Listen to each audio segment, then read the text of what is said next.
अपना दुख गुरु को बताए। इस संसार में दो ही दरवाजे ऐसे हैं, अपना दुख सुनाना है तो पहला भगवान का, और दूसरा है दरवाजा है गुरु का, अपने गुरु के आगे रोना। राजा दशरथ जब उसकी पत्नी पर कोई संतान नहीं होती तो सीधे पता है कहां गए थे, अपने गुरु के द्वार पर गए। सम्राट राजा था, भगवान का भजन करता, भगवान का चिंतन करता। गुरु वशिष्ठ मुनि के पास गए, उदास थे क्योंकि दुनिया नफरत करने लगे। हमारा कैसा राजा है, हमारा राजा दशरथ निसंतानहीन राजा है, इसके तो कोई संतान नहीं है, और ऐसे राजा का तो मुख देखना भी बेकार है। राजा दशरथ सीधा अपने गुरु के पास गए और कहने लगा, हे गुरुदेव, अब आप ही मेरे दुख दूर कर सकते हैं, कोई नहीं कर सकता। गुरुदेव, तीन विवाह कर लिए मगर पुत्र किसी भी रानी पर नहीं होता है। महाराज, आपको ऐसी कृपा करो ना प्रभु, मेरे घर पे कोई ना कोई संतान होनी चाहिए। महाराज, मेरे घर पे कोई संतान होनी चाहिए प्रभु, आपको ऐसी कृपा करो ना प्रभु।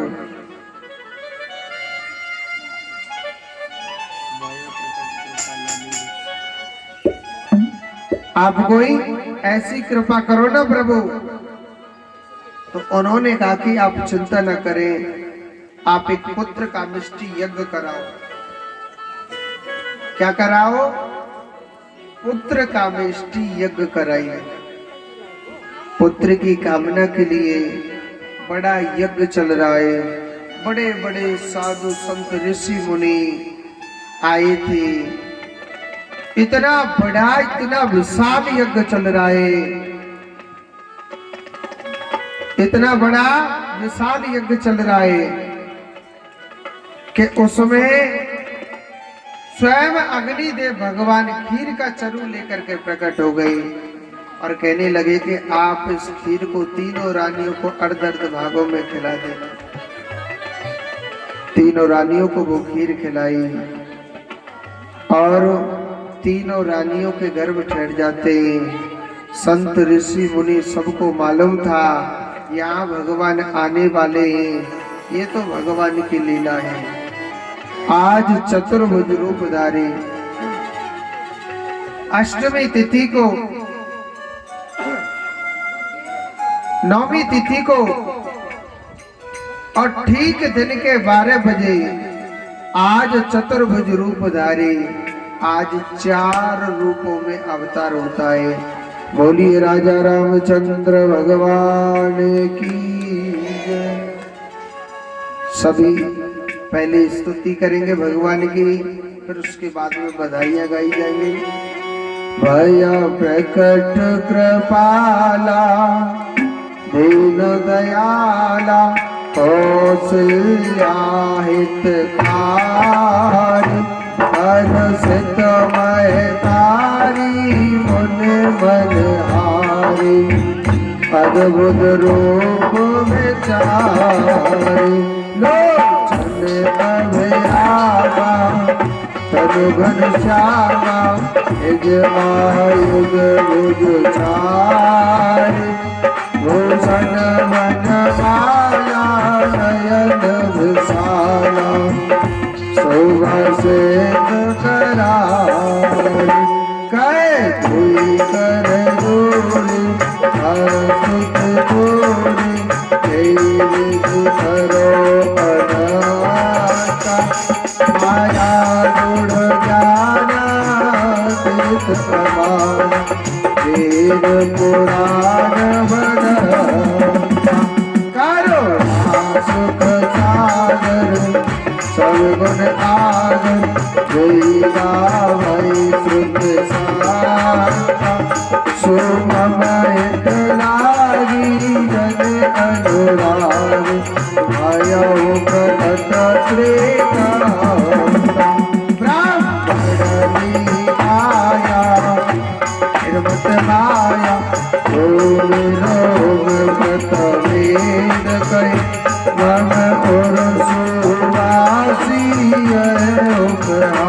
की सुनत दीन मत तेरा डरे जब तारा प्रभु मुस्काना चरित बहुत विदीन जय कई कथा सुहाई बात भुलाई यही प्रकार सुत प्रेम माता मुने बोले मत बोलो जय बात यह रूपा कि जैसे सुनेला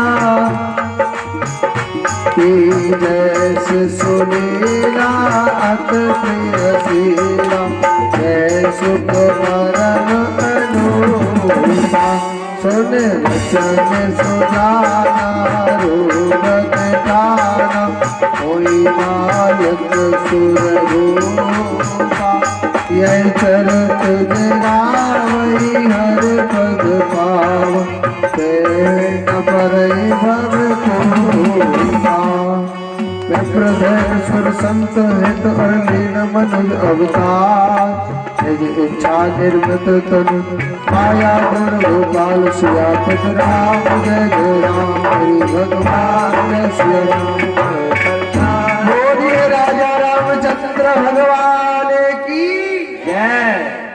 अब एक बात बोलूं भैया,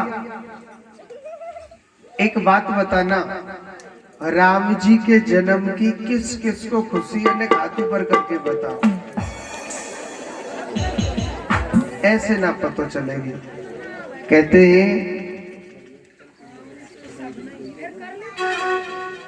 ऐसे ना पता चलेगी, पता जब चलेगी कि वास्तव में राम जी के जन्म की आप खुशी आते के नाए।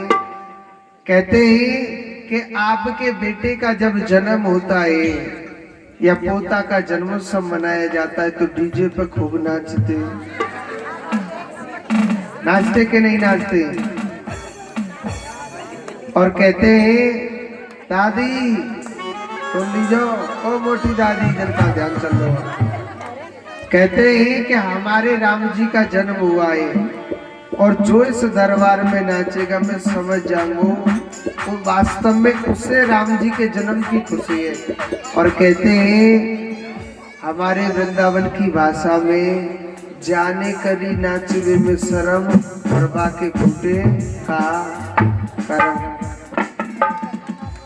कहते हैं कि जो भगवान के उत्सव में नाचता है ना वो 84 के चक्कर में न कबू नहीं नाचे। 84 जाने, कुत्ता बनना, बिल्ली बनना, हाथी बनना, घोड़ा बनना। और जो जाना नाचो तो 84 की पक्को तैयारी कर लो। अब देखते हैं कौन कौन है। तो हमारे राम जी के जन्म में कहावतों पता है, लड़ुआ लड्डू। बोलिए राजा रामचंद्र भगवान की।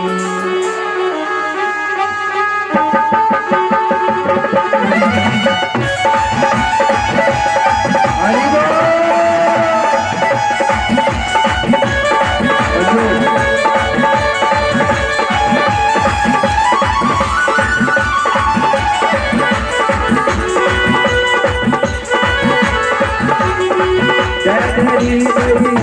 बधाई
दे हमको अन्न धन सोना और मुझे को प्यार दे हमको अन्न धन सोना और मुझे को मार दे हमको अन्न धन सोना और मुझे को प्यार दे हमको अन्न धन सोना और मुझे को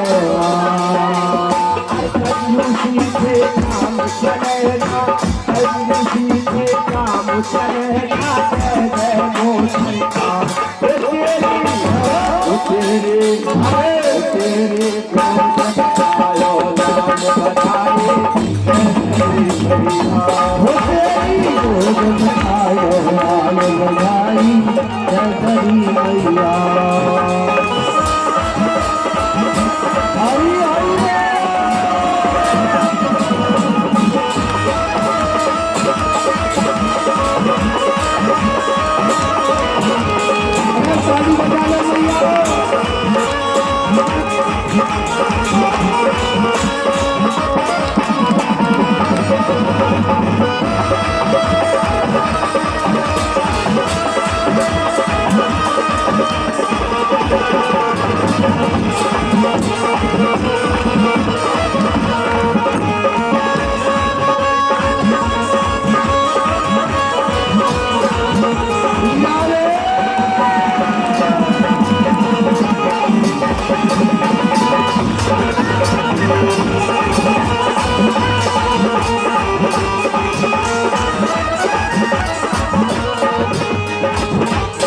हमको लेगा चूमर और मुझियन को मार दे हमको लेगा चूमर और मुझियन को मार दे हमको लेगा चूमर और मुझियन को मार दे हमको लेगा चूमर और मुझियन को मार आज सबे को नहीं आवे आज सबे को फिर नहीं आवे हम बात तेरी गोद में आयो नाम बताई तेरी गोद में आयो नाम बताई गगरी मैया गगरी मैया बताई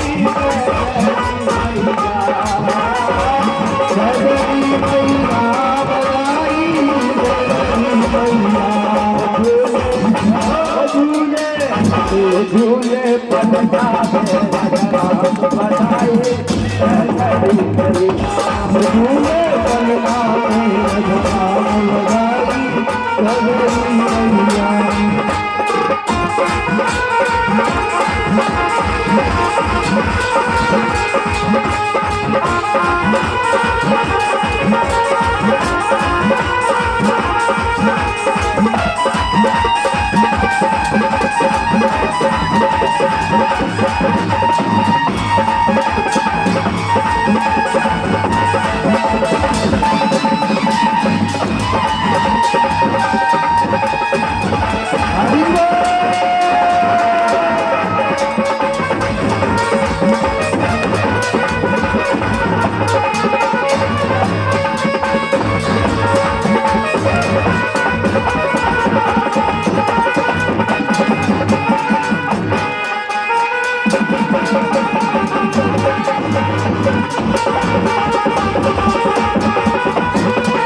बोलिए राजा रामचंद्र भगवान की।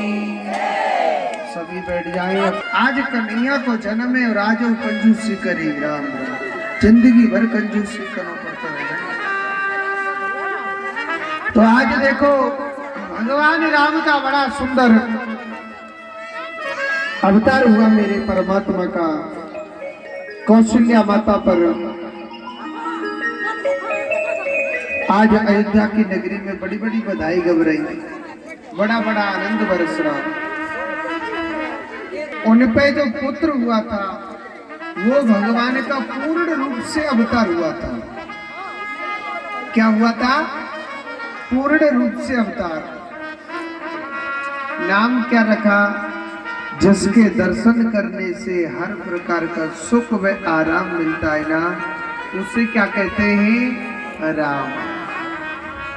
बोलो राजा रामचंद्र भगवान की। कैकेयी माता पर भगवान राम के परम भक्त हुए, नाम रख दिया था क्या? भरत। सुमित्रा माता पर 2 पुत्र हुए, एक शेषावतार था जिसका नाम लक्ष्मण जी महाराज, और चौथे जो बेटा थे वो कौन थे? शत्रुघ्न जी महाराज। आज अयोध्या की नगरी में बड़ा आनंद बरस रहा है। आज मेरे प्रभु की बड़ी दिव्य अलौकिक, बड़ी आनंदमय मेरे प्रभु की लीला। सुखदेव जी कहते हैं, हे परीक्षित, भगवान की बड़ी दिव्य अलौकिक लीला। एक दिन विश्वामित्र जी राजा दशरथ के द्वार पर आए, कहने लगे कि हे विश्वामित्र, मेरे यज्ञ को स्वभाव ताड़का मारी जैसे से राक्षस मेरे यज्ञ को नहीं चलने देते, अपने पुत्र राम को तू मेरे लिए दे दे। तो भगवान राम लक्ष्मण को लेकर के आता है, और भगवान राम ने सबसे पहले ताड़का का उद्धार किया। भगवान ने क्या हो जाता है? नैनों से नैना मिल गई। सीता माता कहने लगे, हे भोले बाबा, अगर मैंने तेरा भजन किया है, मैंने तेरी पूजा करी है, ये सामने वाले ही मेरे पति बनने चाहिए। अब इतने भाव से प्रार्थना कर रहा है, तो भगवान उसकी प्रार्थना को स्वीकार करते कि नहीं करते? भगवान ने मन ही मन तथास्तु कह दिया, चिंता न करें, हम ही आपके पति बनेंगे, आप चिंता न करें। वहां शर्त क्या रखी कि जो भगवान शंकर के दिव्य धनुष को तोड़ेगा वही सीता का पति बनेगा। भगवान सबका नंबर आ रहा, जब भगवान राम का नंबर आया, जैसे अपने आंखों के पलक को दबाते ना,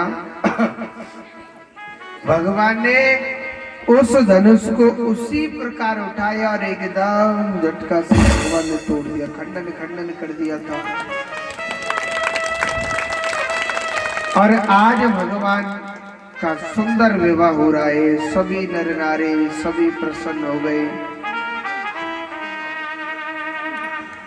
धनुष तो ऐसे तोड़ो जैसे तेजपाल की बुद्धि को संतुष्ट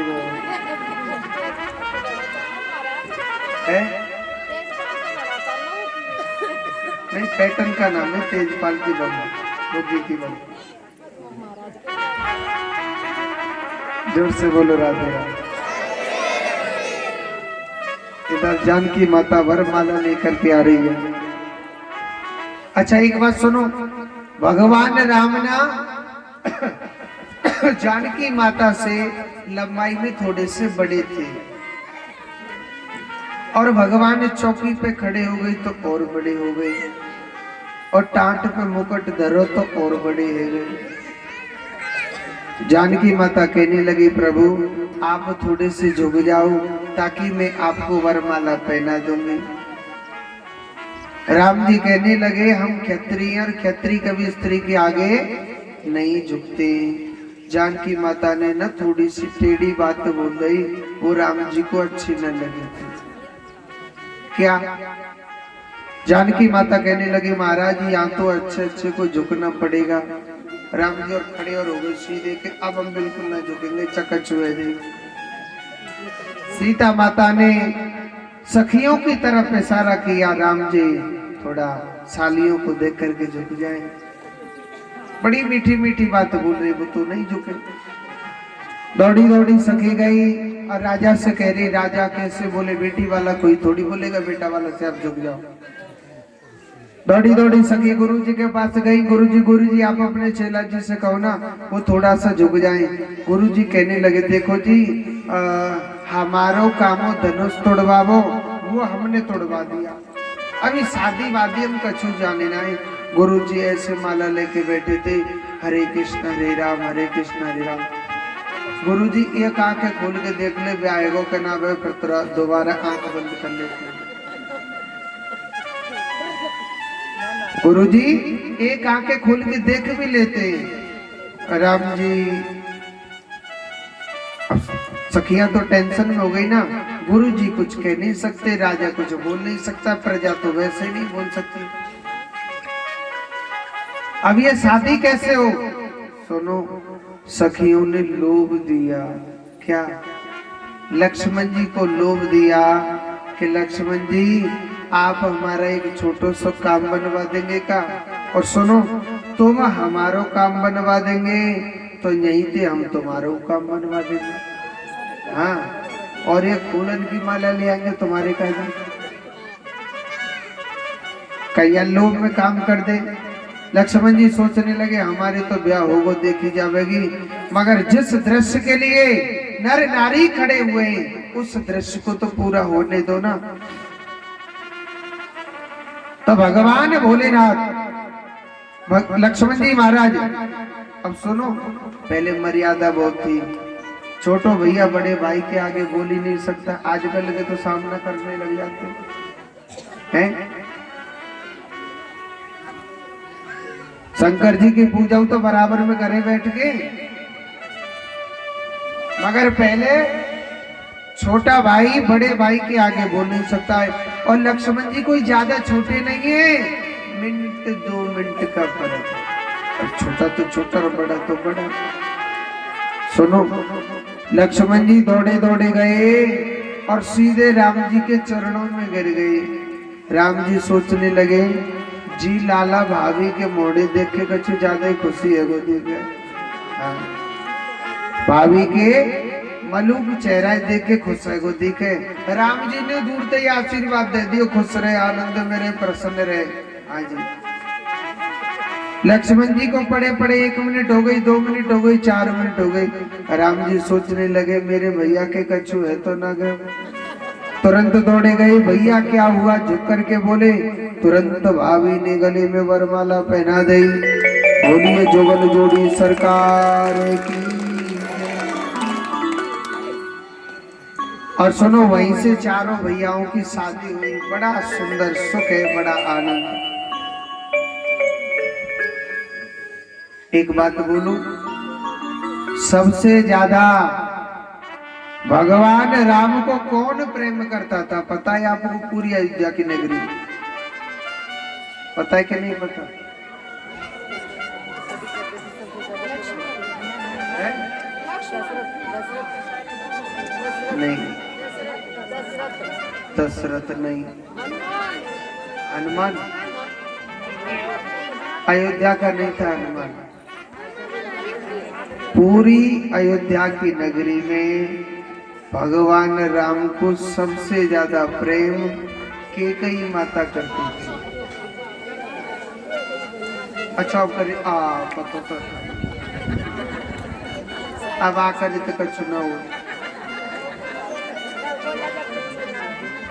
सबसे ज्यादा भगवान राम को कैकेयी माता प्रेम करती थी। ऐसी बात नहीं है कि कैकेयी माता पर बेटा नहीं था। कथा को ध्यान से सुने भैया।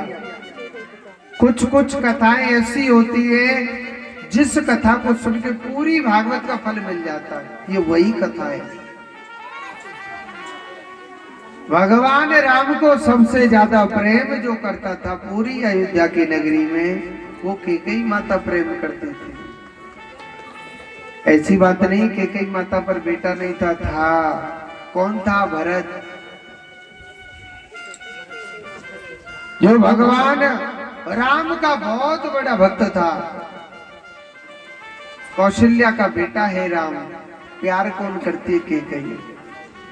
राम कभी अपने नानी का नहीं, नाना नानी के पास कभी नहीं गया था, अपनी नंसार नहीं गया था, अपनी ननियाल नहीं गया था कभी। क्यों? क्योंकि कैकेयी माता मेरे राम के बगैर 1 मिनट नहीं रहती थी। एक बार की बात है, भगवान राम जब छोटे से थे, कैकेयी माता भगवान राम को भोजन खिलाने लग रही थी, बड़े भाव से, बड़े प्रेम से। एक दो ग्रास भोजन खिलाया ही होगा। तुरंत भगवान राम ने हाथ पकड़ लिया और कहने लगा, राम मैया, अरे ओ मैया, मैया तू मुझको एक बात बता मैया, तू 24 घंटे मुझे घूर घूर के देखा करती है, मेरो लाला राम, मेरो लाला राम, मेरो लाला राम, ऐसे क्या देखती है मैया मेरी तरह? कैकेयी मैया कहने लगी, राम लाला मैं तुझसे बहुत प्रेम करती हूँ। क्या करती हूँ? बहुत प्रेम करती हूँ। राम देख, मेरी आंखों का तारा, मेरा मन, मेरा तन, मेरा धन, राम सब कुछ तू ही है मेरा। राम या संसार में मेरा कोई भी नहीं है, सिर्फ मेरा जो है सिर्फ आप ही हो मेरे। राम कहने लगा, मैया तू मुझसे इतनो प्यार करे बन के आ। राम कहने लगा, मैया जब तू मुझसे इतनो प्यार करे, तेने मुझको आज तक कछु दियो है क्या मैया? है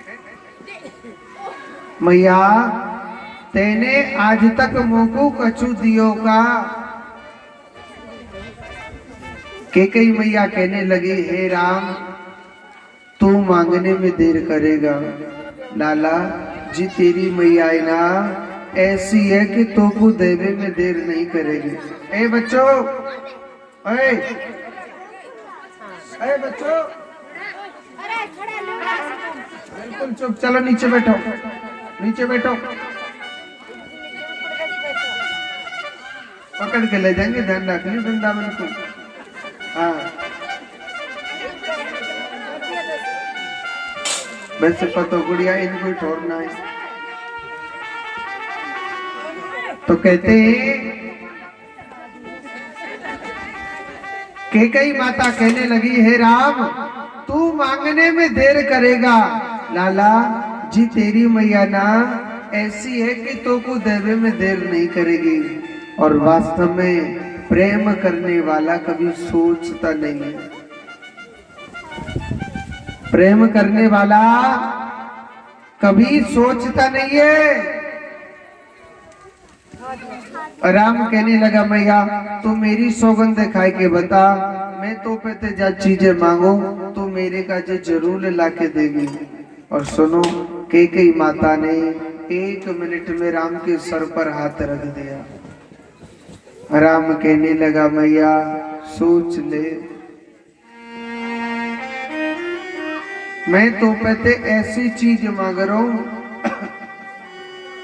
तेरे नाम से इतनी नफरत हो जाएगी दुनिया को कि अपनी बेटी को नाम कैकेयी कोई नहीं रखेगा। और सुनो, कैकेयी माता ने कितनी सुंदर बात कही कि हे राम, इस दुनिया में जो सगा बेटा होता है ना, जो हमारी आत्मा से निकलता है, अरे वो ही नाम नहीं करता है। हे राम जामे मेरो लाला, जामे मेरो राम खुश रहे। हे राम चाहे मेरे नाम की बदनामी होवे तो हो जा, मगर मांग तो सही, क्या मांगना चाहता? अरे जिसमें भगवान हमसे कुछ मांगे, ये हमारा बहुत बड़ा सौभाग्य होता है कि भगवान हमसे कुछ मांगे। राम कहने लगा, सोच ले मैया, ऐसी चीज मांग रहा हूं तो कहते कि शायद तुझको विधवा भी होना पड़ सकता है। 1 मिनट के लिए तो हाथ नीचे रख दिया। ऐसा राम क्या मांग रहा है? फिर दोबारा भी हाथ रख दिया, लाला चाहे मैं विधवा हो जाऊं, चाहे मैं बदनाम हो जाऊं, मगर जिसमें मेरो राम खुश रहता है, हे राम मैं तेरे लिए जरूर लाके दूंगी। मांग तो सही, क्या मांगना चाहता है? और सुनो, राम ने जीते जी ऐसी चीज मांग लई जो केकई जीते जी लुट गई थी। केकई राम के बगैर एक मिनट नहीं रहती। राम कहने लगा, मैया मैं राजा नहीं बनना चाहता हूं, राजा भरत भैया को बनाना। मुझे तो सिर्फ 14 बरस का वनवास चाहिए। एक बात सोचो, जो मैया एक मिनट नहीं रह सकती है, क्या वो 14 बरस दूर रह सकती है? ये समय की लीला होती है। ऐसे कहते हैं समय बलवान होता है। इतने बड़े बड़े ऋषि मुनि जो भगवान का जन्म नहीं हुआ उससे पहले रामायण लिख दी थी, ऐसे ऐसे संतों ने मुहूर्त निकाला था कि सुबह राम राजा बनना चाहिए। और यहाँ रात रात में पल्ला ही पलट गया, पूरी शास्त्र ही बदल गई। भगवान राम, लक्ष्मण और सीता माता तीनों को वनवास मिल गया। इसे कहते हैं समय। तभी तो कही है कि कभी मनुष्य को अभिमान नहीं करना चाहिए कि 4 बेटा है मेरे, या मेरे 10 बेटा है, या मेरे पास 5 बंगला है।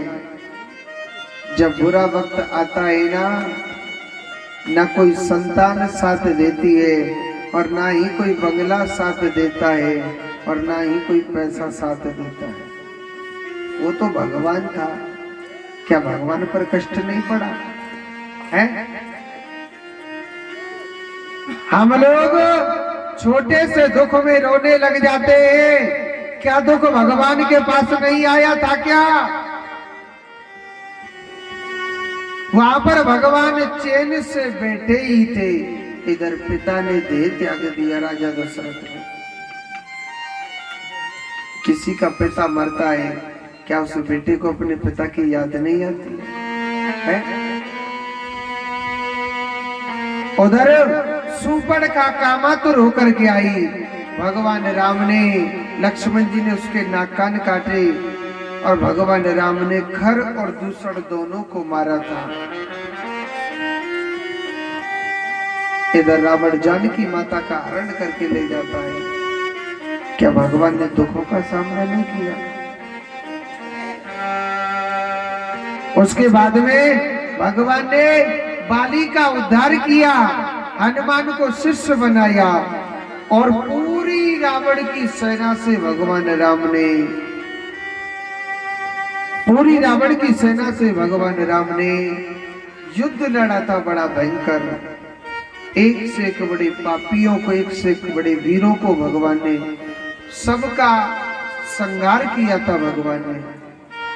और भगवान राम अपने धाम को चले जाते हैं। इसमें कोई संशय ना करे कि अभी तुरंत राम जी का जन्म हुआ, शादी हो गई और सीता चले गई और खुद चले गए। भागवत कथा में राम कथा एक श्लोक में दी गई है। मैंने थोड़ा सा बड़ा चढ़ा के बता दिया है, इसमें कोई संशय न करें। भागवत कथा में केवल कृष्ण कथा है। अब कृष्ण कथा की ओर चलने से पहले मैं आपको कल की कथा बता देता हूं। बता दो? देखो भैया, 1 मिनट। अभिनंदन कहते हैं कल के दिन हमारे गिरिराज जी महाराज का पूजन है। कल क्या है? गिरिराज जी का पूजन। तो गिरिराज जी के खाने के लिए क्या लेके आना है?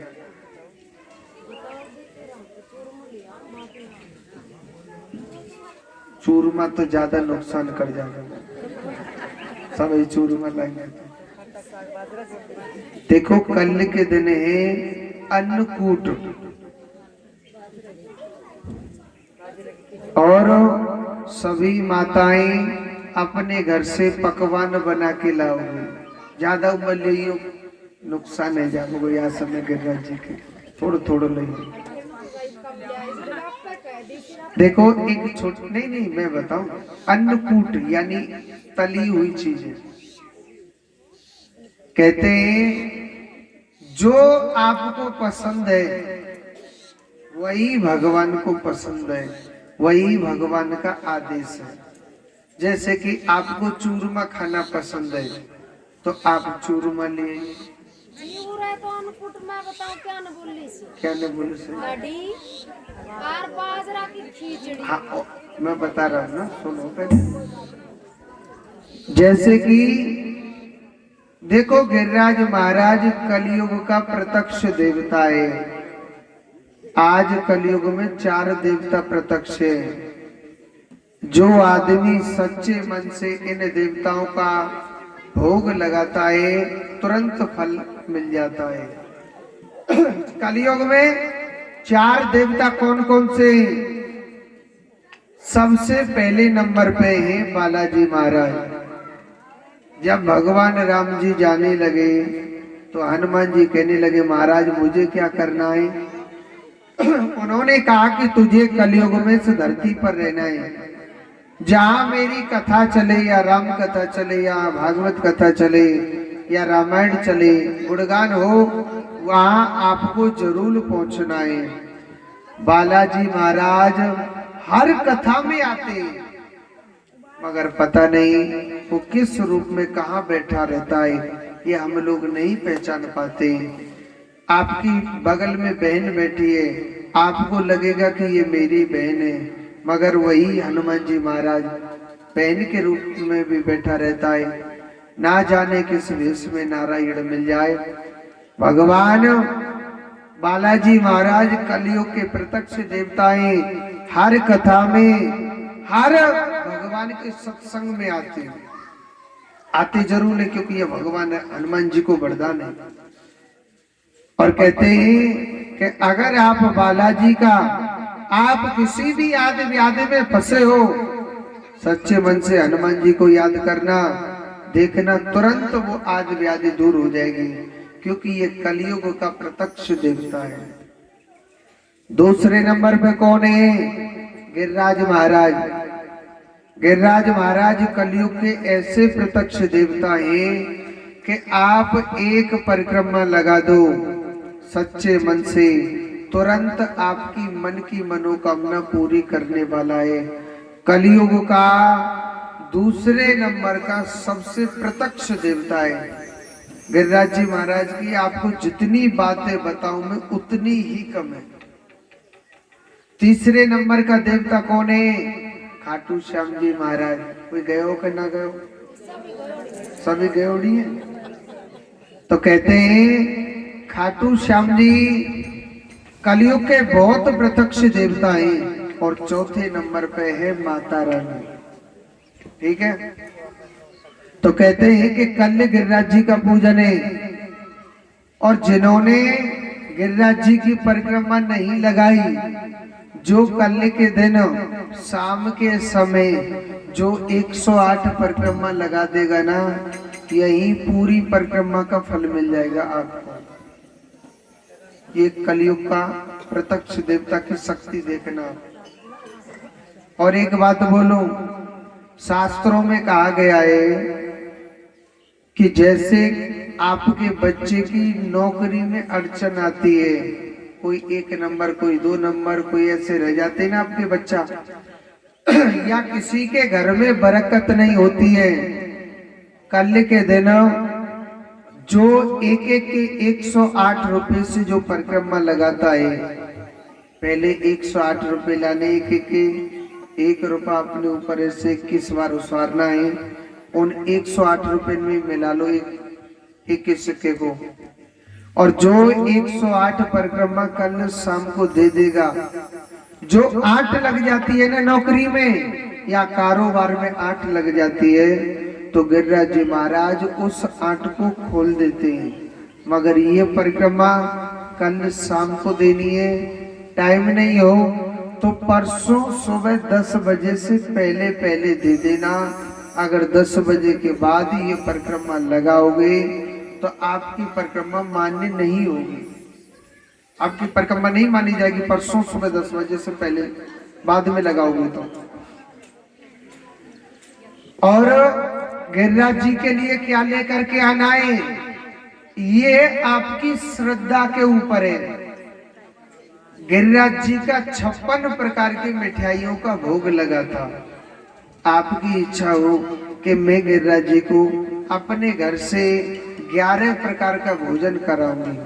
11 प्रकार का कैसे होता है, एक बाजरे की रोटी बना ली, एक गेहूं की रोटी बना ली, थोड़ी सी एक कचौड़ी बना ली, एक समोसा ले लिया, एक पकौड़ी ले ली और एक सब्जी हो जाती है, और कढ़ी ले ली और एक बाजरा ले लिया, और 3 मिठाई मंगवा लो, एक बर्फी का पीस, एक कलाकंद को पीस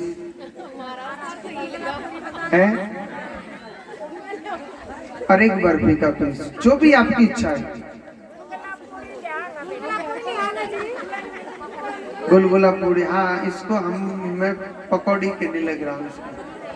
यानी जो भी आपकी श्रद्धा है, आपकी इच्छा है कि मैं गिरिराज जी महाराज को 5 प्रकार का भोजन लाऊंगी, तो 2 तरह की सब्जी बना लीजिए, एक गेहूं की रोटी, एक बाजरे की रोटी और एक मक्का की रोटी बना ली।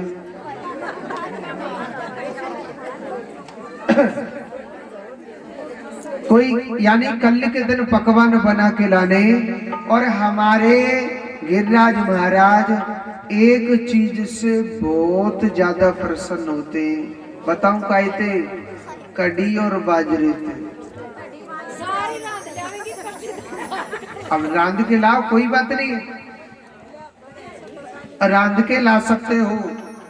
प्याज में कड़ी में प्याज लहसुन मिला के मत लाना,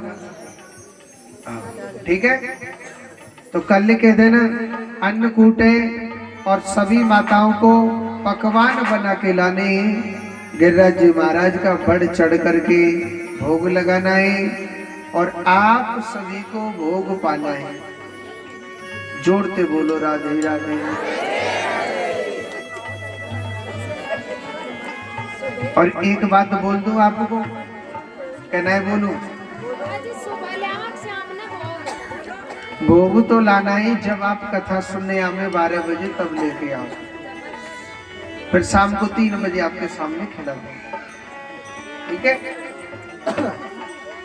एक छोटी सी बात और बोलता हूं, देखो आपकी बस्ती में कथा चलते चलते माताओं आज 4 दिवस पूरे हो गए, थोड़ी सी देर में हो जाएंगे।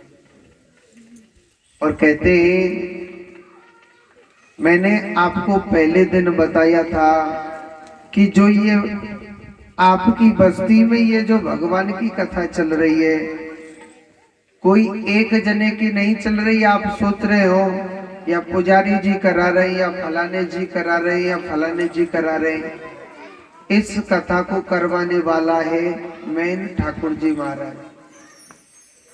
अब ठाकुर जी किसका है? आप हम सब का ठाकुर जी है कि नहीं है? तो कहते हैं माताओं, अब भाई देखो हमारा भी कुछ खर्चा हो गया है, 45-50 हजार रुपए का तो हमारा खर्चा ही खर्चा है। अब हम आपसे ये तो कह नहीं सकते कि 50 हजार रुपए आप दे दो या आप दे दो, मगर कहते हैं 1100-2100 रुपए कोई बड़ी बात नहीं है। पहले बात सुन लो, पहले हम बात सुना रहे हैं। कहते हैं कि दान करने से होता क्या है, भैया ध्यान से सुना, दान करने से होता क्या है? भगवान ने न जाने तुम्हारे जीवन में कोई बड़ी बीमारी लिख रखी है, ये दान उस जगह दीवार बन के खड़ा हो जाता है ताकि उस बीमारी को, उस रोग धोग को हमारे पास नहीं आने देता है। कहते हैं ये धन जो सोचता है कि दान देने से भाई हम पे गरीबी आ जाती है, देखो पैसा किसी के पास नहीं रुकता है और ना ही रुकेगा। ये भगवान ने माया बनाई है, आई और तुरंत गई, आई और तुरंत गई। मगर तुमने प्रभु भक्ति में जो आपने दान किया है वो तुम्हारे खाते में लिखेगा, वो तुम्हारे खाते में लिखेगा।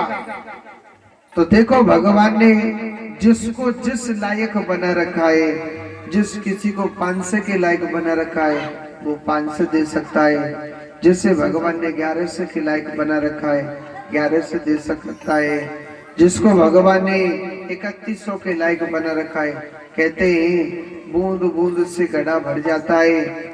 वैसे तो आप सभी माताओं की बस्ती में कोई, हाँ जी, ये 500 रुपये भगवान की कथा में दान हो रहे हैं। संतोष देवी, उनकी तरफ से भगवान को सदा सुखी रखे। एक बार ताली बजा दो उनके नाम। तो कहते हैं आपकी बस्ती में एक बात मैंने रिसर्च करी थी, आपको थोड़ी कड़वी लगेगी मगर मैं बात बहुत अच्छी कहूंगा। एक बात सोचो, आप घर के मालिक हो और आपको आपकी संतान खाने के लिए रोटी न दे तो आपको कैसा लगेगा? बहुत खराब लगेगा ना। तो आपने कभी ये सोचा है कि हमारी बस्ती में हर प्रकार के आनंद रहते हैं मगर कोई बढ़ता क्यों नहीं है? पता है क्यों नहीं? सोच ये इस बात में चिंतन नहीं किया। जो मनुष्य अपने पितरों का भोग लगाता है ना, भगवान उसको बहुत बढ़ा देता है। पितृ अपने बुजुर्गों को, पितृ है कौन? हमारे माता पिता है, जो दादा दादी है, जो सदे को छोड़ दे से ये पितृ योनि में चले जाते हैं। हम नहीं, पूरी दुनिया पितरों का श्राद्ध पक्ष में भोग लगाती है, हर अमावस्या के दिन भोग लगाते हैं। एक ऐसा नहीं है कि हसनपुर के पितर अलग से आए। जो अपने पितरों को भोग देता है ना वो कभी घटेगा नहीं। भगवान उनके पितर आपको देखना कितना बढ़ाएंगे। अमावस्या के दिन जो अग्नि पर जो अपने पितरों को भोग देता है वह घर बहुत बहुत आगे बढ़ेगा। ये हमेशा आप मेरी बात को लिख के रखना, ठीक है? तो दादाजी का नाम क्या है?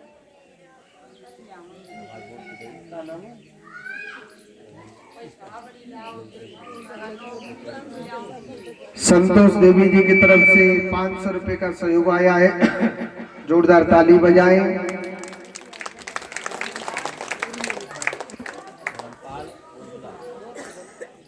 देखो धर्मपाल जी पत्नी उर्मिला, उनकी तरफ से 1100 रुपए का सहयोग आया है, जोरदार ताली बजाएं।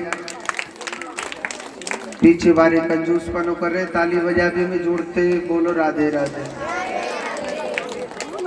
आइए कथा में प्रवेश करते, कृष्ण कथा में। देखो मथुरा के एक बहुत बड़े राजा हुए, नाम रख दिया था क्या? उग्रसेन। उनकी पत्नी पर एक राक्षस की छाया पड़ गई, एक राक्षस बेटा हुआ, संतों को दिखाया था। संत कहने लगे ये पुत्र नहीं, ये बहुत बड़ा राक्षस पैदा हो गया।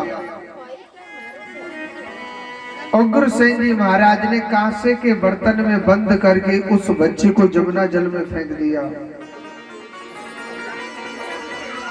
जमुना जल में फेंक दिया, वही बच्चा कांसे के बर्तन पे तैरता हुआ जा रहा। सूरसेन जी महाराज जमुना जल में स्नान कर रहे, उन्होंने उस कांसे के बर्तन को तैरता हुआ देखा तो उसमें देखा था एक लड़का निकला, कांसे में वह बच्चा मिला, नाम रख दिया था क्या? कंस। इसने भगवान शंकर की तपस्या करके वरदान मांग लिया एक भगवान को छोड़ के मुझे कोई नहीं मार सके। ये बहुत बड़ा अत्याचार करने लग गया। मथुरा में चढ़ाई कर दी, अपने माता पिता को जेल में बंद कर दिया। सबसे कहता है मैं भगवान हूं, मेरी पूजा करो, मैं ही सब कुछ हूं। अपनी बहन देवकी की बड़ी हंसी खुशी शादी कर रहा था। अपनी बहन देवकी की हंसी खुशी विवाह करने लग रहा। हंसी खुशी जब विवाह कर रहा, देवताओं ने आकाशवाणी करी कि इसका अष्टम गर्भ होगा, वो तेरा काल होगा। राजा कंस ने अपनी बहन को अपनी जेल में बंद कर लिया, क्योंकि वसुदेव जी ने वचन दिया अगर 8 संतान होगी मैं तेरे लिए लाके दे दूंगा, मगर मेरी पत्नी को मेरे आगे तू नहीं मार सकता है। पहला बच्चा हुआ, पहले को मार दिया पत्थर पर। दूसरा बच्चा हुआ, दूसरे को मार दिया, तीसरे को मार दिया। ऐसे 6 बच्चों को मार दिया। 7वें बलराम जी महाराज गए। कन्हैया ने योग माया से कहा कि हे योग माया, सप्तम गर्भ को आप रोहिणी माता के गर्भ में डाल दो। हल्ला मच गया कि सप्तम गर्भ छीड़ हो गया। अष्टम गर्भ की तैयारी हुई। अष्टम गर्भ कौन है? 8वें मेरे भगवान श्री कृष्ण गए। अष्टमी तिथि को, रोहिणी नक्षत्र को, ठीक रात के 12 बजे भादों के महीना में भगवान श्री कृष्ण का अवतार हुआ। बोलिए कृष्ण कन्हैया लाल की जय। देवकी मैया ने सबसे पहले कन्हैया को दूध पिलाया। उसके बाद देवकी मैया ने बड़े भाव से दूध पिलाया भगवान को। उसके बाद क्या होता है, वसुदेव जी मेरे कन्हैया को छपरा में रख करके ले जा रहे। हाथों की हथकड़ी खुल गई, पैरों की बेड़ी टूट जाती है। 7 जेलों में जो बंद हो रहे, सारे जेलें टूट जाती, किवाड़ खुल गई, और 20,000 पहरेदार थे, वो सब सो जाते। रास्ते में जमुना मैया बड़ी तीव्र गति से बह रही है। जमुना मैया मेरे कन्हैया के चरणों को स्पर्श करती हुई वो भी नीचे को उतर जाती है।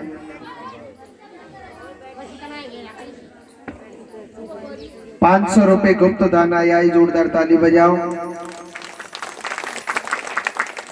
अच्छा, अब मैं ना आपको ना क्या कहूं, कथा नहीं सुनाऊंगा। अब मैं आपको ब्रज भाषा में कथा सुनाऊंगा, क्योंकि अब कन्हैया की कथा आ गई ना। और कहते हैं भागवत कथा में जब तक ब्रज की भाषा नहीं आई, तब तक कथा पूरी नहीं मानी जाती है। और अगर ब्रज भाषा समझ में ना आवे तो बता दीजो। देखो, जसोदा मैया की 2 नंद, कौनी ननद, हथे के नाई चश्मा वाली मैया नंद, कैसे? एक से ठीक है जी। जसोदा मैया की 2 नंदी, एक को नामो नंदा और एक को का नामो सुनंदा। जसोदा मैया ने कही, लाली अगर मुंह पे लाला है गो ना, तो मैं तुम्हारे काजे ना 9 लाख को हार दूंगी। का दूंगी? 9 लाख को हार। और सुनो, 9 लाख हार के लोभ में ननद जी 1 महीना पहले तो ही आ गई भाभी के घर पे। हाँ जी। नंदा सोच रही और दिन भाभी सवेरे 4 बजे खड़ी है जावे, आज कैसे न ठाड़ी वही कहावत है।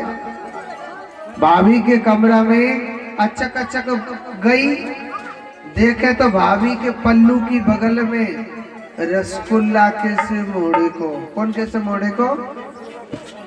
रसगुल्ला के से मोड़े को एक बालक सोरो। नंदा सोच रही, हे भगवान, मोए तो अंदाजे सो लगे 9 लाख हार आएगो दीजिए। पर या को न चेहरा ने ज्यादा मलूक सो कहूँ ऐसा तो न लाली है गई हो, तो हार कैंसिल है वो। भाई छोरी पे को हार देगो, कोई नहीं देगो। तो नंदा ने पहले भोले बाबा का चिंतन किया, हे भोले बाबा, देख मैं 1 महीना पहले से आई हूँ अपने भाभी के घर में, और सुन ये लाला होना चाहिए, पीछे चाहे 50 लाली है जी, हमें कोई मतलब ना, हम तो अपने 9 लखा हारे लेके लंबे पड़ जाएंगे।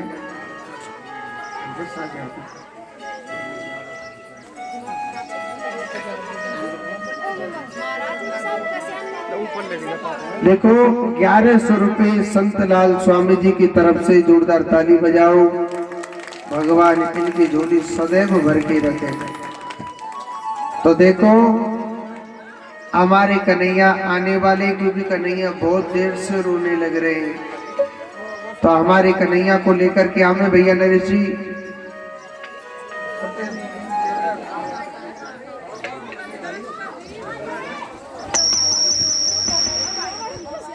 हमारे कन्हैया आ रहे हैं।